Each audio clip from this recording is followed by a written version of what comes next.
Savoie, 1886.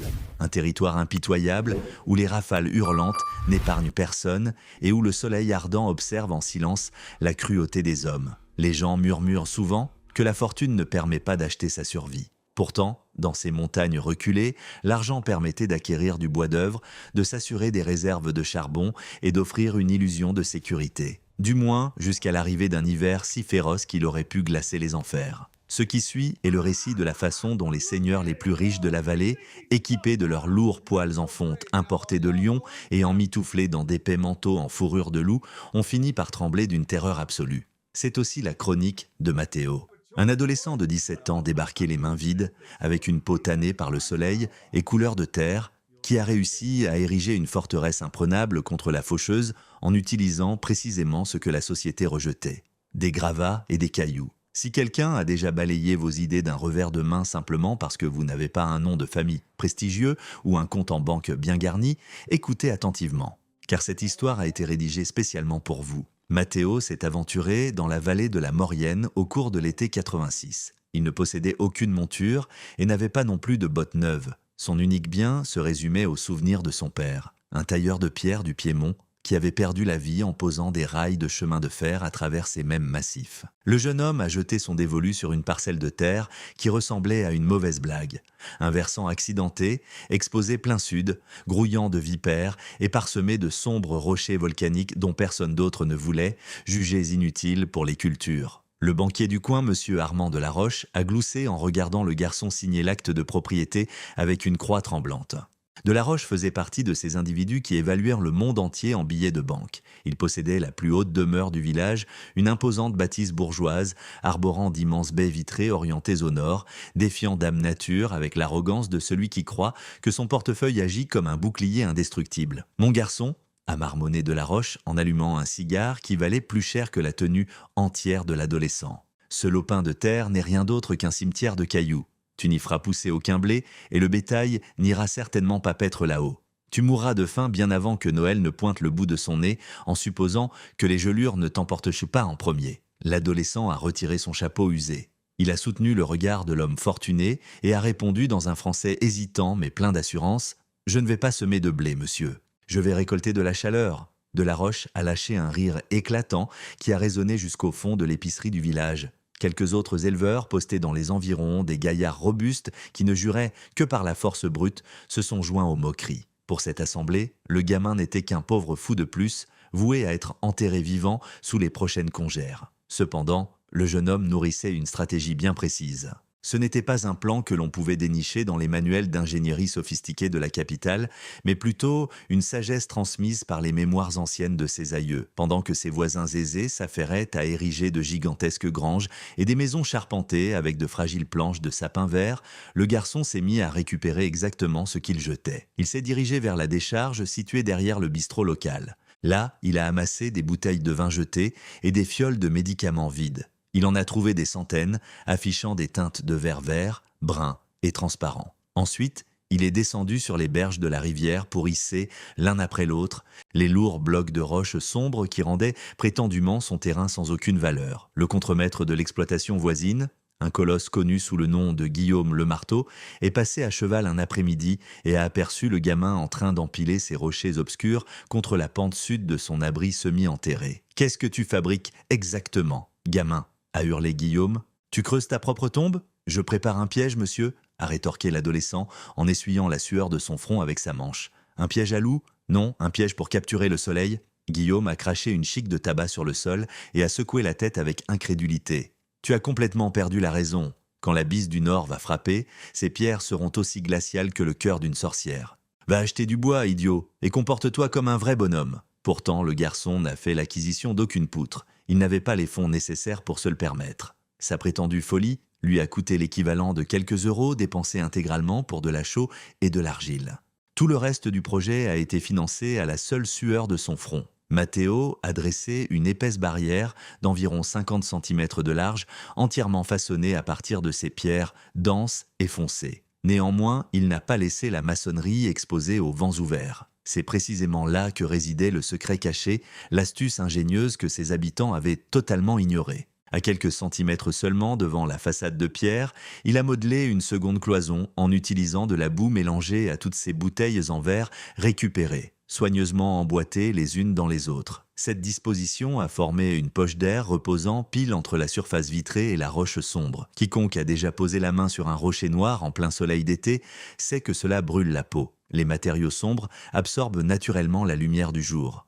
Pendant ce temps, le verre emprisonne la chaleur et l'empêche de s'échapper. Matteo était en train de bâtir une immense batterie thermique. Tout au long des heures claires, le soleil rasant d'hiver allait frapper les bouteilles, réchauffer cette poche d'air captive et littéralement cuire les pierres situées derrière. Plus tard, dans l'obscurité totale de la nuit, au moment même où les températures extérieures chuteraient à des niveaux mortels, ces tonnes de roches chauffées allaient lentement irradier leur chaleur stockée vers l'intérieur, directement dans la petite cabane troglodyte nichée derrière la paroi. C'était la physique fondamentale en pleine action. C'était des générations de savoir hérités. Et surtout, cela ne lui avait pas coûté un centime.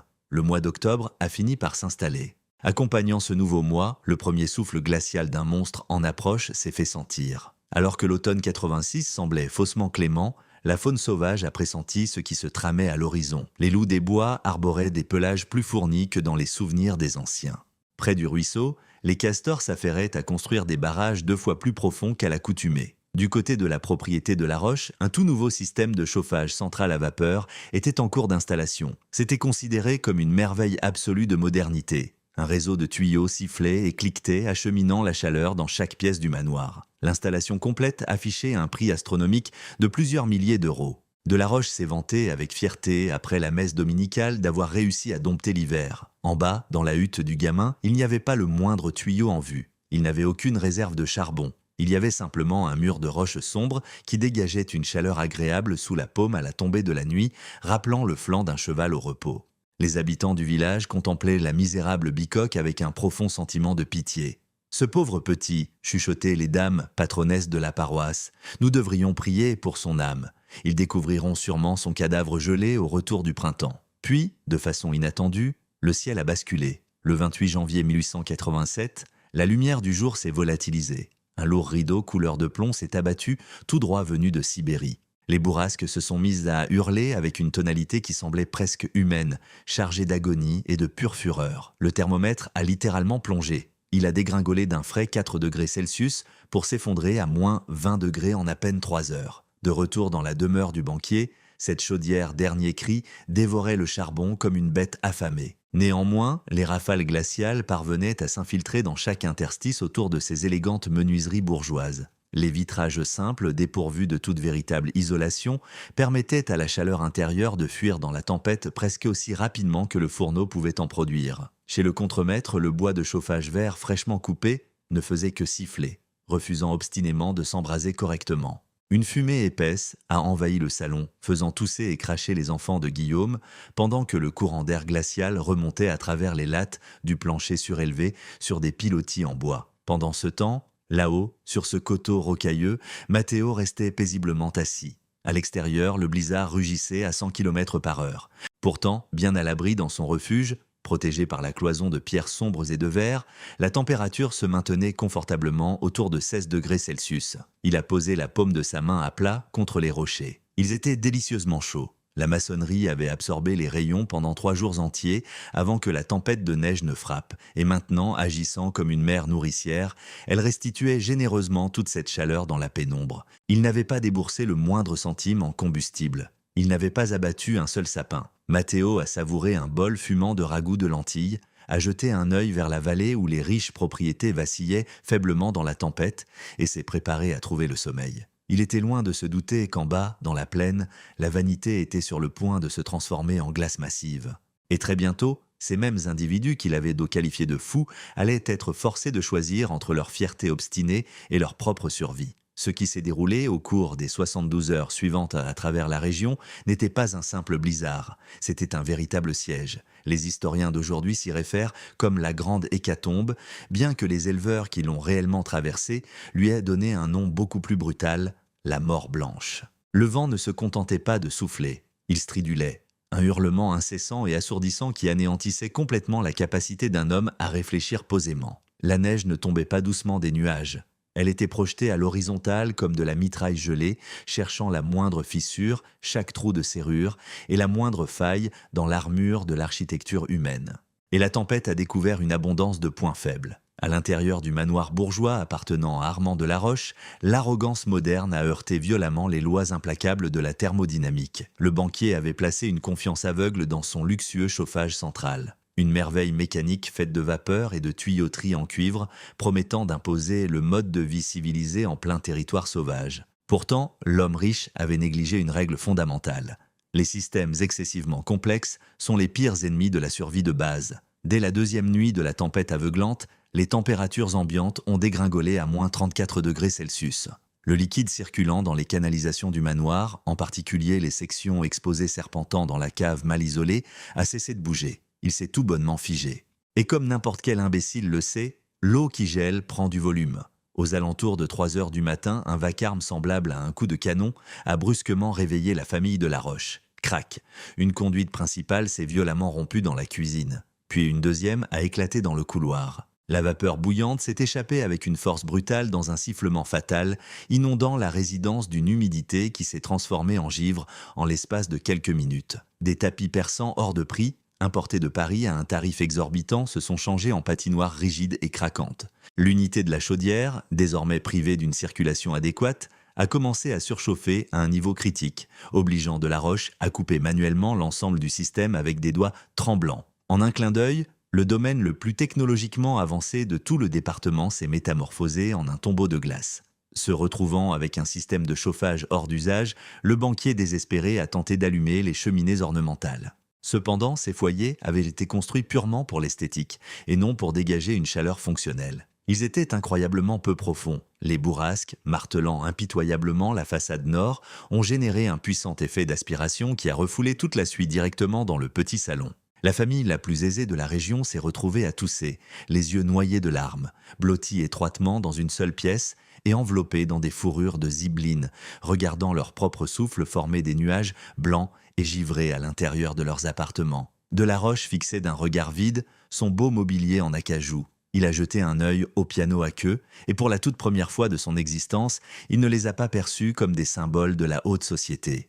Il n'a vu qu'un bois de chauffage extrêmement coûteux. « Jetez les chaises dans le feu !» a-t-il ordonné d'une voix chevrotante. « Brûlez-en jusqu'au dernier morceau !» À peine 3 kilomètres plus loin, dans la ferme de Guillaume le Marteau, la situation était différente, mais tout aussi lugubre. Le contremaître ne se vantait pas d'avoir une plomberie luxueuse. Il possédait une cabane à ossature bois, assemblée avec la précipitation excessive d'un homme musclé. Il plaçait sa confiance exclusivement dans les rondins coupés. Il y avait un énorme tas de bois empilé à l'arrière, à l'intérieur de sa grange. Néanmoins, Guillaume avait commis l'erreur classique des orgueilleux. Il avait sous-estimé son adversaire. La tempête blanche était si violente que le simple fait de parcourir les 45 mètres séparant le porche arrière de l'abri à bois équivalait à une véritable condamnation à mort. La visibilité était absolument nulle. Les rafales s'écrasaient contre les murs avec une force suffisante pour renverser un adulte robuste sur le dos. Le solide contremaître a tenté une sortie de ravitaillement lors de cette première matinée. Il a attaché une corde autour de sa taille, nouant l'autre extrémité à la poignée de la porte. Mais le froid glacial a figé ses cils en quelques secondes. L'atmosphère était si atrocement froide que prendre une inspiration donnait l'impression d'inhaler du feu liquide directement dans les poumons. Il a été contraint de battre en retraite, complètement vaincu, serrant sous son bras 3 misérables morceaux de bois fendus. Sa demeure, encadrée entièrement de bois non séché qui s'était rétracté avec le temps, agissait comme une immense passoire. Des courants d'air glaciaux sifflaient librement à travers les interstices des bardages. Les bougies de suif crépitaient sauvagement avant de s'éteindre. Ces jeunes enfants sanglotèrent de détresse sous de lourdes courtes pointes. Le plus jeune garçon, âgé d'à peine 6 ans, avait complètement cessé de trembler. Et comme tout montagnard aguerri vous le dira, c'est là précisément l'ultime signal d'alarme avant que le sommeil éternel ne s'installe. L'apparition silencieuse d'une hypothermie extrême. Le grand gaillard fixait impuissant ses cloisons intérieures. De frêles séparations, des limites qui échouaient à repousser quoi que ce soit. Il a maudit avec rage sa propre musculature saillante. Il a juré violemment après sa fidèle hache d'abattage. Surtout, il a maudit cet après-midi précis où il s'était tenu là pour se moquer du jeune piémontais en train d'empiler des pierres noires. Pendant ce temps, sur ce versant rocailleux tant dédaigné, le cours du temps semblait s'être arrêté. Matteo se reposait sur le sol en terre battue de son petit abri semi-enterré. Il ne possédait pas d'épais manteau de fourrure. Il portait une vieille cape en laine de mouton par-dessus une chemise en flanelle rapiécée. Juste en face de lui, ce rempart de pierre foncée dégageait une chaleur constante, presque miraculeuse. Durant les jours précédant la tempête de neige, le soleil rasant de l'hiver avait tapé directement à travers cette paroi de bouteilles en verre. La poche d'air scellée entre le vitrage et la maçonnerie s'était réchauffée exactement comme le four d'un boulanger. Ces lourds moellons obscurs avaient goulûment absorbé la moindre once de cette énergie solaire. À présent, alors que le monde extérieur succombait sous des températures de moins 40 degrés Celsius, les rochers relâchaient lentement cette énergie à l'intérieur. Ce n'était que de la physique élémentaire. L'inertie thermique, le mur entier fonctionnait à la manière d'une gigantesque pile, déchargeant sa puissance à une allure d'escargot. Le jeune homme a plaqué sa paume contre l'un des blocs volcaniques. C'était incroyablement chaud au toucher. Cela faisait exactement le même effet que de poser la main sur le flanc d'un étalon haletant de retour d'une longue course. Il n'y avait pas le moindre courant d'air glacial à l'intérieur, puisque la cabane était creusée à même la terre, protégée par le relief lui-même. Les rafales hurlantes balayaient simplement le sommet, effleurant le toit de tourbe et de chaume sans rencontrer la moindre surface verticale contre laquelle s'écraser. Matteo entretenait un minuscule feu de camp, juste une poignée de braise de broussailles pour réchauffer son café et ses haricots blancs. Il n'avait nul besoin d'un brasier ardent dans l'âtre. L'habitation souterraine accomplissait le plus gros du travail à sa place. Il a avalé une gorgée du breuvage brûlant, en écoutant les bourrasques mugissantes au dehors, étouffées par un mètre de terre tassée, ses pensées ont dérivé vers son défunt père. Il s'est remémoré les récits des anciens qui bâtissaient avec de la terre crue et des pierres des champs, non pas par indigence, mais par profonde sagesse. « Merci, papa », a-t-il chuchoté dans le silence douillet de son repère. À l'aube du 3e jour, le blizzard a finalement marqué une pause. La tourmente n'était pas terminée, mais les vents rugissants ont calmé leur furie durant quelques heures, laissant derrière eux un paysage lunaire, désolé et éblouissant de blancheur. En bas, au domaine de la roche, la réserve de meubles brisés s'était tarie. Ils avaient incinéré les chaises de la salle à manger. Ils avaient balancé les livres de la bibliothèque dans le foyer. Désormais, ils lorgnèrent le piano à queue avec un appétit désespéré. Dans la cabane de Guillaume, le plus jeune garçon refusait de se réveiller. Il respirait encore, mais de manière dangereusement superficielle. Le contremaître, arborant des yeux injectés de sang et des mains couvertes de graves engelures, a finalement pris une décision. Il a regardé sa femme qui frictionnait frénétiquement les pieds glacés de l'enfant. « Je sors chercher du secours », a annoncé Guillaume. « Où ça ?» a-t-elle pleuré. « Le village est à 10 kilomètres, tu vas mourir de froid sur le chemin. » « Je ne descends pas au village », a répondu Guillaume, fixant la crête nord à travers la vitre couverte de givre. « Je vais aller voir comment s'en sort ce gamin du Piémont. »« Le garçon au caillou, il doit être mort à l'heure qu'il est, Guillaume. C'est juste une masure en boue. Si on gèle ici, il doit être changé en bloc de glace. »« Peut-être bien » a marmonné le colosse, « ou peut-être pas. Je ne remarque aucune fumée s'élever de sa cheminée, mais je ne vois pas non plus son toit effondré. » Le chef de chantier s'est emmitouflé dans chaque morceau de tissu qu'il a pu trouver et a poussé la porte. Presque au même instant, à l'intérieur du vaste manoir, Armand Delaroche parvenait exactement au même constat humiliant. Sa chaudière était complètement morte. Sa demeure était devenue une glacière. S'il restait là une nuit de plus, ils allaient tous périr. Delaroche a enveloppé sa petite fille dans un tapis de couloir et s'est avancé dans les congères qui lui arrivaient à la taille. Le destin, ou peut-être une cruelle ironie divine, a fait que les deux hommes, le banquier et l'ouvrier agricole, se sont croisés pile au pied de la parcelle de Matteo. Ils se sont dévisagés. Toute l'arrogance passée s'était évaporée de leurs regards. Il ne subsistait qu'une terreur absolue. Leur barbe était alourdie par des stalactites de glace. Leurs lèvres prenaient une teinte bleutée maladive. « Vous montez là-haut pour piller un mort ?» a demandé Delaroche, la voix tremblante, supposant que le contremaître cherchait des restes de provisions. « Je monte vérifier s'il respire encore ?» a rétorqué Guillaume. « Mon garçon se meurt, Delaroche. J'ai désespérément besoin d'un feu. »« Ce gamin n'a pas fait de feu ?» a fait remarquer le riche propriétaire, désignant le conduit du poêle de Matteo, qui ne laissait échapper qu'un tremblement de chaleur invisible, plutôt que l'épaisse suie noire du bois ou du charbon consumé. « Regardez, aucune fumée. Il a gelé sur place il y a des jours. Alors je prendrai simplement son abri pour moi. Un trou dans la terre vaut bien mieux que ma propre maison en ce moment. » Ils ont entamé leur brutale ascension. La poudreuse leur montait jusqu'à la ceinture. Chaque enjambée était une pure agonie. Les rafales commençaient déjà à reprendre de la vigueur, signalant que la brève trêve était rompue et que la seconde vague du blizzard déferlait pour achever le travail. Ils ont fini par atteindre l'entrée. C'était une porte affreuse bricolée à partir de planches dépareillées et renforcées avec des lambeaux de cuir usés. Le marteau a levé le poing pour frapper. Il s'attendait sincèrement à un silence de mort. Il s'imaginait devoir défoncer le cadre et découvrir un cadavre raide allongé sur un lit de camp. Mais juste avant même que ses jointures ne cognent contre le bois, la porte s'est grande ouverte. Matteo se tenait juste là, sur le seuil. Cette vision a frappé ces deux hommes adultes comme un violent coup dans l'estomac. L'adolescent ne portait pas de gros manteau. Il se tenait là, en bras de chemise. Et juste par-dessus son épaule, derrière lui, il n'y avait aucune pénombre glaciale. Il n'y avait aucune humidité saisissante. Le riche banquier a senti la brise s'échapper de l'habitation. Ce n'était pas le courant d'air suffocant et sec d'un fourneau à charbon. Et ce n'était certainement pas l'émanation enfumée et irritante d'un bois de chauffage mal séché. C'était une chaleur douce et enveloppante, profondément douillette. C'était exactement la même sensation que d'entrouvrir la porte du four d'une boulangerie artisanale par une fraîche matinée d'hiver. Guillaume le marteau est instantanément tombé à genoux dans la congère. Son regard a glissé au-delà du gamin pour se fixer sur ce rempart de blocs sombres qui vibrait doucement en arrière-plan, baigné dans la lueur ambrée d'une lampe à pétrole. « Comment est-ce possible ?» a balbutié Guillaume sous le choc. « Comment peut-il faire chaud ici? Tu n'as pas de bûche, tu n'as pas de charbon. » Matteo a baissé les yeux vers les deux individus qui s'étaient ouvertement moqués de lui devant l'épicerie. Ces mêmes hommes qui prétendaient que son terrain n'était qu'un cimetière. Il aurait facilement pu leur claquer la lourde porte en bois au nez. Il aurait pu leur dire de se traîner jusqu'à leur palais gelé et d'y mourir de froid avec leur richesse. Mais le garçon s'est souvenu des mains calleuses et généreuses de son père. Il s'est rappelé qu'être pauvre n'était jamais une excuse valable pour se montrer cruel. « Les rayons du soleil ne coûtent-nous pas un centime, messieurs ?» a déclaré l'adolescent avec calme,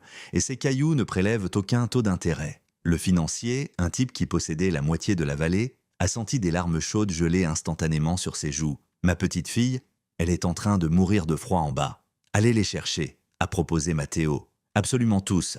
Nous avons amplement de place par terre. » Et ces pierres ont assez de chaleur pour tenir un bon bout de temps. Ce qui a suivi fut une sombre procession mêlant défaite totale et salut miraculeux. Les riches patriarches ont hissé leurs proches le long de cette pente abrupte. Ils ont pénétré dans cette même cabane qu'ils avaient auparavant qualifiée de tombeau et de trou à rats. Et à la seconde où ils ont franchi ce seuil, dès qu'ils ont ressenti la chaleur émanant de cette vilaine cloison sombre bâtie avec des débris volcaniques et des bouteilles récupérées, ils ont assimilé une leçon profonde qu'aucune prestigieuse école de commerce parisienne n'aurait pu leur enseigner. Ils se sont effondrés sur le sol en terre battue. La femme de Guillaume a fondu en larmes au moment où des couleurs saines sont revenues sur le visage de son petit garçon. La fille du banquier a cessé de trembler violemment en l'espace de quelques minutes. Pas une seule âme n'a prononcé un mot, il se contentait de dévisager la maçonnerie. Ces discrets rochers noirs et silencieux qui reposaient sur ce flanc de montagne depuis des millions d'années avant même que de la Roche ne débarque avec ses billets de banque et qui resteraient exactement là pendant des millions d'autres. Matteo leur a servi un café léger dans des tasses en fer blanc cabossé. Armand a empoigné sa chope à deux mains, non seulement pour boire la décoction, mais aussi pour s'imprégner de la chaleur rayonnant à travers le métal. Il a jeté un regard vers l'adolescent qui se détendait calmement dans un coin, en train de tailler un morceau de bois. « Je me suis ouvertement moqué de toi », lui a murmuré de la Roche. Sa voix semblait incroyablement fluette à l'intérieur du repère chaleureux. « J'avais juré que tu serais mort avant Noël. » Le gamin a levé les yeux, n'abritant absolument aucune rancune, mais portant le lourd poids de la vérité dans son regard sombre. « Vous avez placé toute votre foi dans ce que l'argent pouvait acheter, monsieur de la Roche.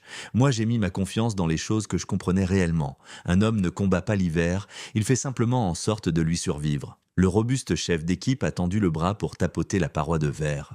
C'était bien chaud. « Tout ça, ce ne sont que des ordures, des carafes de vin vides, de l'air emprisonné, » a expliqué Matteo. « Le meilleur isolant sur cette bonne vieille terre. Le Tout-Puissant le fournit gratuitement. Il suffit juste de comprendre comment l'enfermer dans une boîte. » Ce soir-là, alors que la tempête blanche faisait rage à l'extérieur avec une violence renouvelée, tentant en vain de percer les murs, 11 âmes ont dormi paisiblement sur le sol en terre de cette cahute. Le riche financier ronflait confortablement juste à côté de l'orphelin. Le rude ouvrier agricole s'était assoupi en s'appuyant directement contre le mortier de boue. La hiérarchie sociale rigide de la région savoyarde avait complètement fondu. L'argent liquide n'avait plus aucune valeur entre ses murs. La seule monnaie qui comptait était la chaleur. Et l'unique détenteur de cette chaleur était l'adolescent même que personne n'avait daigné traiter avec la moindre once de respect. Le blizzard s'est éternisé pendant encore 48 heures. Lorsque la lumière du jour a fini par percer, brillant avec une intensité aveuglante sur un monde pâle et recouvert de neige, les rescapés sont enfin sortis du refuge.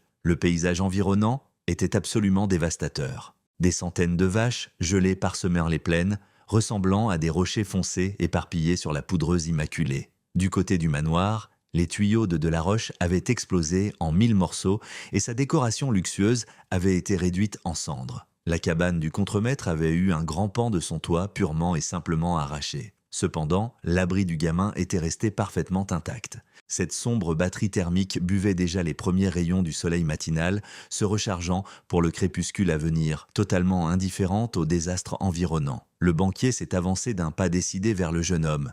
Il a plongé la main au fond de ses poches et en a sorti une épaisse liasse de billets humides, une fortune absolue. « Prends ça !» a insisté Delaroche. « Considère que c'est le loyer, ou un paiement pour nous avoir maintenus en vie. » L'adolescent a baissé les yeux sur l'argent.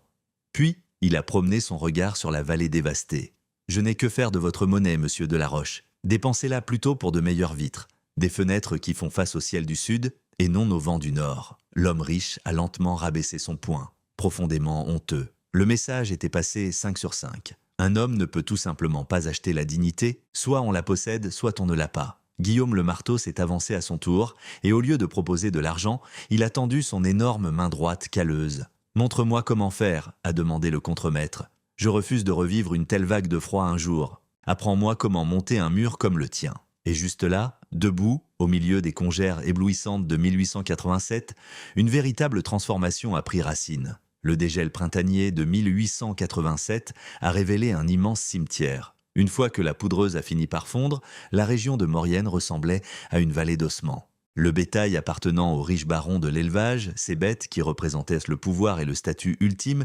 gisaient mortes par milliers au fond des ravins. La grande hécatombe avait complètement brisé les reins de cette industrie agricole trop orgueilleuse. Armand a vu 60% de son troupeau décimé. Le chef de chantier a fini par perdre son emploi stable lorsque l'exploitation voisine a déposé le bilan ce même printemps. Mais quant au jeune colon, Matteo n'a pas perdu la moindre chose. Tout simplement parce qu'un individu qui ne possède quasiment rien ne nourrit aucune peur de perdre quoi que ce soit. Et un homme qui comprend véritablement la terre n'est en fait jamais isolé. Guillaume est remonté sur cette crête environ une semaine plus tard. Il n'y est pas monté sur son grand cheval, et il avait laissé sa cravache derrière lui. Il ne transportait rien d'autre qu'un calepin froissé et un épais crayon de charpentier. « Montre-moi » a-t-il demandé une fois de plus, et cette fois-ci, la supplique venait du plus profond de son être. Le gamin n'a pas accaparé son savoir. Il n'a pas essayé de breveter sa batterie thermique ni d'exiger une part des bénéfices. Il s'est simplement accroupi dans la boue printanière aux côtés du colosse et lui a expliqué la physique de base de l'énergie solaire. Il a exposé comment une habitation doit être orientée au sud, suivant la lumière tel un tournesol. Il a expliqué comment le verre piège la chaleur, comment la lourde maçonnerie la met en réserve et comment la terre tassée repousse le froid. Le robuste ex-contremaître a écouté avec attention, griffonnant des notes tel un écolier assis sur les bancs de la classe. Au milieu de l'été, un projet de construction inhabituel a démarré en bas dans la vallée. Le marteau, un gars qui jurait autrefois uniquement par la force brute, a commencé à ériger sa toute nouvelle cabane. Il a refusé d'utiliser du bois d'œuvre mal séché. À la place, il a rassemblé des galets de rivière et a préparé un mélange de terre argileuse. Il a dirigé ses vitrages carrément vers le sud. Il a construit un mur trombe, une réplique absolue du plan de l'adolescent. Les éleveurs des environs se sont d'abord moqués de lui.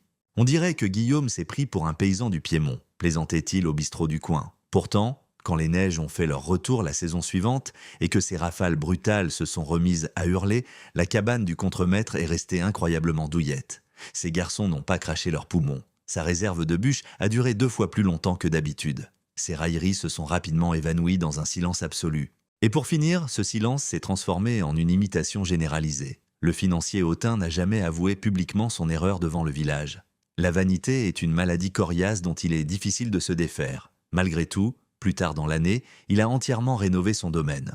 Il a barricadé ses immenses vitrages bourgeois orientés au nord et a construit une véranda orientée plein sud, entièrement pavée de dalles d'ardoise foncée. Il s'est vanté avec fierté que c'était la toute dernière mode qui faisait fureur à Paris. Mais chaque âme de la commune connaissait la pure vérité. Ils étaient parfaitement conscients que le concept génial avait vu le jour à l'intérieur d'une cahute en terre qui n'avait coûté que quelques francs. Au fil des décennies, le paysage architectural de la région s'est subtilement métamorphosé, et tout cela grâce à ce gamin. Les nouvelles étables étaient bâties beaucoup plus près du sol, se recroquevillant contre les vents brutaux. Les chalets fraîchement érigés ont commencé à intégrer des barrières épaisses et massives sur leur façade nord et d'épais vitrages orientés au sud. L'architecture de la pure arrogance a fini par capituler devant celle du bon sens et de l'humilité. Le pionnier n'a jamais amassé une fortune en billets de banque. Il n'a pas fondé d'empire financier. Il n'a pas racheté des milliers d'hectares de pâturage. Néanmoins, il s'est enrichi d'une monnaie que les billets papier ne pourront jamais acquérir, un respect authentique. Il a fini par épouser une jeune bergère de la vallée voisine, une compagne qui partageait fermement la conviction que la terre était sacrée. Ils ont élevé 5 enfants en pleine santé. Et il s'est fait un point d'honneur à enseigner à chacun d'entre eux comment déchiffrer les caprices de la météo bien avant qu'ils n'apprennent à lire le registre d'un banquier. Il a résidé là-haut, sur cette même crête, pendant encore un demi-siècle. Il a bien entendu agrandi son abri souterrain. Il a ajouté des chambres supplémentaires, un vaste porche à l'avant et un lopin de jardin abrité du vent où il parvenait à faire pousser des tomates mûres même quand les flocons volaient. Juste un autre petit miracle offert par sa batterie solaire. Mais il a obstinément refusé d'altérer le cœur battant de son foyer. Cette cloison originelle de blocs sombres et de bouteilles récupérées est restée exactement à sa place, complètement intacte, irradiant de la chaleur chaque soir, demeurant aussi farouchement loyal qu'un chien fidèle. Au moment où le paysan est entré dans le crépuscule de sa vie, ses cheveux sont devenus aussi blancs que les tempêtes de neige qu'il connaissait si bien. Son teint s'est buriné jusqu'à ressembler à du cuir patiné. Il est devenu une sorte de héros populaire local. Les habitants affluèrent des cantons voisins juste pour recueillir ses conseils sur l'endroit où creuser, la direction dans laquelle orienter leurs étables et la façon de déchiffrer correctement les vents changeants. Plus personne ne l'appelait « ce gamin du Piémont », il s'adressait à lui avec respect en l'appelant « Maître Matteo ». Et entendre ce titre de maître franchir les lèvres des bourgeois même qui crachaient autrefois à ses pieds lui procurait un triomphe bien plus savoureux que n'importe quelle vengeance. Il s'est éteint en 1938 à l'âge de 69 ans. Il s'est envolé paisiblement dans son propre lit en plein cœur de l'hiver. Il faisait approximativement moins 20 degrés Celsius à l'extérieur. Pourtant, bien à l'abri à l'intérieur de sa chambre, le mercure oscillait autour d'un confortable 18 degrés. Il est mort entouré de chaleur. Il a trépassé dans une paix totale, réconforté par la chaleur persistante rayonnant des mêmes rochers qu'il avait hissés depuis la berge de la rivière avec ses propres mains d'adolescent. La caméra recule de manière métaphorique. Ton final est conclusif. Des récits comme celui de Matteo constituent un rappel frappant d'une vérité dérangeante pour notre société moderne. Nous vivons actuellement dans une époque définie par les thermostats intelligents, les logements préfabriqués et les gadgets haut de gamme qui promettent sans cesse une maîtrise absolue sur Mère Nature. Nous supposons à tort que si nos comptes bancaires sont suffisamment garnis, nous pouvons tout simplement ignorer les lois fondamentales de la physique. Mais le froid glacial rôde toujours juste derrière la porte. Cette narration prouve que le véritable génie ne se trouve pas dans des installations complexes. Il est solidement ancré dans une simplicité absolue. Elle démontre que les déchets d'un individu, des carafes jetées, des cailloux noirs sans valeur, peuvent devenir le salut ultime d'un autre homme, à condition qu'il possède la sagesse de reconnaître leur véritable potentiel. Plus important encore, cela nous enseigne que l'orgueil obstiné est la pire forme d'isolation sur Terre. Armand Delaroche possédait tout l'argent du département, et pourtant, il s'est transformé en stalactite. Le marteau possédait toute la force brute qu'un homme pouvait souhaiter, et pourtant les éléments l'ont brisé en deux. Seul l'adolescent orphelin, ce gamin armé uniquement d'un sens aigu de l'observation et d'une profonde humilité, est parvenu à véritablement prospérer. Nos grands-pères comprenaient parfaitement ce concept. Ils bâtissaient leurs abris en collaborant avec la terre, sans lutter contre elle. Ils reconnaissaient que le but n'est pas de déclarer la guerre au blizzard, mais plutôt d'inviter poliment le soleil à l'intérieur. Si cette chronique de justice silencieuse et rurale a réussi à faire vibrer une corde sensible au fond de vous, si vous êtes tout aussi épuisé par de prétendus experts affirmant que c'est impossible simplement parce que vos poches sont vides, si vous apercevez un reflet de vos propres parents ou grands-parents dans l'histoire de Matteo, des gens qui ont accompli des miracles absolus en n'utilisant rien de plus que leurs mains connues et leur esprit vif, alors vous avez incontestablement trouvé votre communauté ici même. N'hésitez pas à vous abonner à la chaîne. Cliquez sur le bouton « J'aime » de cette vidéo pour que l'algorithme comprenne enfin que nous accordons bien plus de valeur à une sagesse authentique et durement gagnée qu'au vacarme moderne et vide de sens. Nous sauvons activement ces sagas oubliées, une par une, en les extirpant des archives poussiéreuses où le temps a tenté de les enterrer. Tout simplement parce que le monde moderne a désespérément besoin de se rappeler que, de temps à autre, la solution ultime ne réside pas dans le fait de construire plus haut. Elle consiste à regarder beaucoup plus en profondeur. Je suis Austral Legacy et je vous retrouverai tous dans le tout prochain récit de survie extrême. Que vos foyers brûlent toujours de mille feux et que vos esprits demeurent à jamais humbles.